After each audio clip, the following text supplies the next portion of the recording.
So we've got a bit of shit to sort out in the garden today. It's getting a bit crowded. So these marigolds are going to have to move because they are pushing right into my lovely little selection of, what's that, coriander. And it's also blocking a bit of light from my chili. So I'm going to move that. I'm probably going to trim this back a little bit more. The two tomatoes there are really bushing. And look, I got marigolds in there as well. So the marigolds over here as well, they've really grown very easily. So unfortunately, I'm going to have to rip a whole lot of those out. I pulled some out from down here this morning because they just weren't getting any light and hardly growing. There's a couple here which I'm thinking I'm actually going to keep these two. I'll move them. I'll show you the plan in a sec. But these ones actually have some buds growing on them now. So we will get those into a better spot. The sandia, my watermelons, I've trimmed that back a bit this morning and put it over the back. And unfortunately, a couple of the watermelons have fallen off or been eaten. But we got one growing here. And we got one tucked in over the back there, so I want to make a bit of space in here for that one to grow. And then this one we're just going to have to kind of reassess because it's really kind of like latched onto where it is in here. I had some other marigolds in here this morning, but I pulled those out because they just weren't growing very good. And we're gonna do away with the pineapple experiment because they take 1.5 to 2 years to grow, and to be honest, we're probably not even still going to be here to enjoy the fruits of that labor anyway. So we're just going to scrap that one, pull it out and use that pot. So yeah, going to move a few of the marigolds around today. But yeah, these are all sort of good lessons to have. The mint went crazy, so I've cut that right back and already there's new growth coming through. So yeah, mint goes hard. Yeah, look, a couple more marigolds over here which I've tried to move around as well. So yeah, let's get into moving a little bit of shit around today.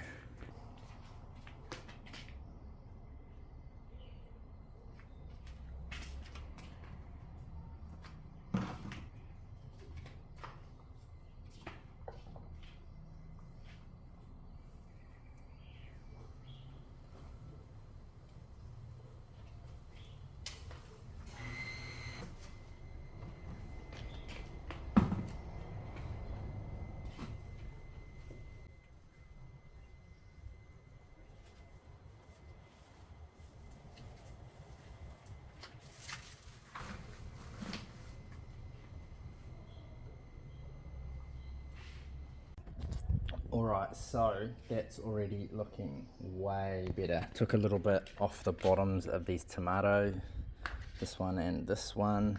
That's cleared up a whole lot of space out here. So, I mean, this coriander can now thrive a little bit more. Because look, it was getting a bit pushed down and everything in there. So, yeah, a bit yellow in there. So this is really going to give that a bit of chance. And hopefully it just spreads in, takes a bit of that space.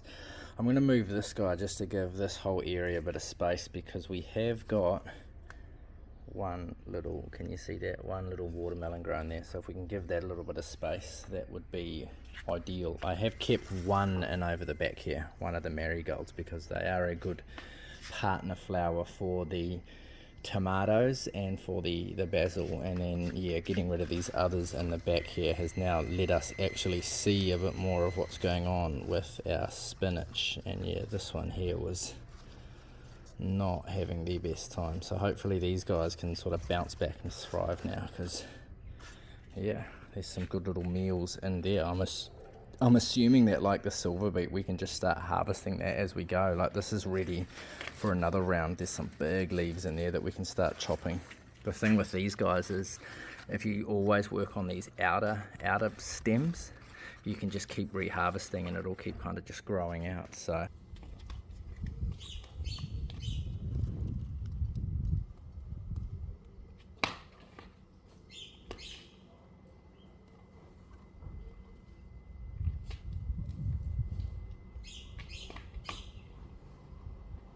yeah, so that's made a whole lot of space in there now too. We can let this guy kind of do its thing. And yeah, still really kind of figuring out exactly the best way to go about what we're doing with this vine here. These carrots are going fucking crazy, and we got the snapdragons around the back, which again I didn't really know how big they were going to get, but these ones over here, I'm wondering if those are potentially going to be a problem in behind the carrots at some point. But maybe we can just let it go, harvest the carrots, and then just kind of let this part go over with flowers at some point, because again we'll harvest all of this at some point as well, and we can kind of figure out what we do from there. These two set up here now. We wanted to kind of put some flowers here, because where we sit inside and there looking straight out and seeing flowers is nicer. We did have a whole lot of herbs and other random shit, so just, yeah, really turning this into a bit more of a space we like being in. So now let's get rid of that pineapple, and I'm probably going to take this chili and put him back over in the sun there somewhere with a bit more space, and hopefully that can build back up again. This guy here, the capsicum, is we're finally getting a few come back through again, but like I'm really like, it's just interesting to watch, like lots of flowers form and you're getting the odd one like these that look like a bit, oh, where's my finger, like these that look like a bit more of a fruit. So gonna be interesting, because there's a lot going on up here, but it kind of got a bit fucked through here. So I thought this part was going to shit itself and we were going to be stuck with just over here, but definitely got one growing there and maybe a couple more. So this guy has bounced back to life, which is quite nice. Sorry buddy, but if I'm being honest, I'll blame Belen more for this one. She was more keen to see it go, but fuck, look at how much that root system is fucking clawed in there though. Like, that's pretty crazy. It's a shame to let it go, but yeah, something I didn't really think too much about before we started that was that the pineapples actually take a very long time to grow. So maybe once we're a bit more settled somewhere, it'll be another fun project, but for now, sorry pineapple. There she is in her new home. So now time for a little bit of a watering. I deliberately didn't water anything today because I knew I was going to come through and do this, and you should always give a plant a big healthy watering after transplanting them. So yeah, clean up a bit of the dirt, water the plants, and that's that. So yeah, there's a few more of the lessons that we've been learning as we go. Some of them we probably didn't need to learn, we probably could have just researched that, but we're figuring it out, aren't we? I'm happy with how everything's coming along. Like already it just looks cleaner, it looks less chaotic, right? So trying to eliminate more of that chaos in our life, and this part here, you know, we'll figure out what we're going to do there. But the snapdragons are actually like a fucking cool flower. They look so awesome. These ones here, that colour is so nice. But yeah, I don't really know why they've fucking reached out or octopus-like, so let me know. This is Sol's little one she's got going on, and same thing, octopus-like, but yeah, they're really nice flowers, so having more of those around is going to be nice. Here's some other ones that we've just moved around a little bit lately as well. I chopped that tomato plant right back.